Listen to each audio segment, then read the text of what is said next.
L'ARES, l'Académie de recherche et d'enseignement supérieur, ouvre les candidatures pour ses bourses de formation internationale session 2027-2028 en Belgique. Et oui, il s'agit d'une bourse entièrement financée. Mais qui peut réellement postuler?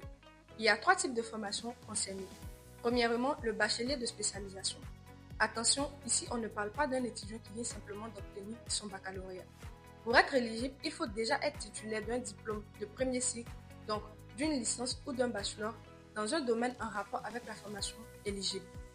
Deuxièmement, le master de spécialisation.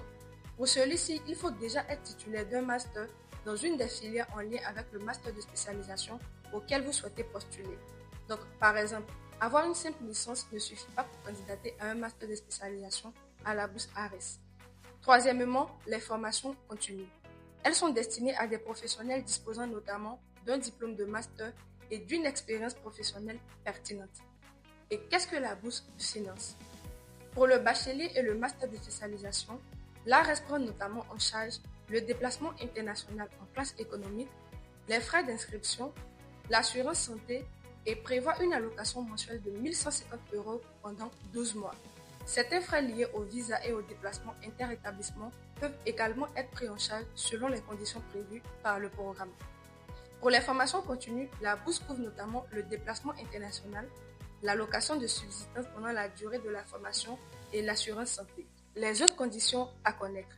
Il faut notamment être résident permanent et travailler dans l'un des pays éligibles, résider et ou travailler dans son pays d'origine au moment de la candidature, avoir moins de 40 ans pour le bachelier et le master et moins de 45 ans pour les formations continues. Justifier d'au moins 2 années d'expérience professionnelle pertinente et avoir une bonne connaissance du français à l'écrit comme à l'oral. Certaines formations sont dispensées en anglais, il faut alors maîtriser l'anglais.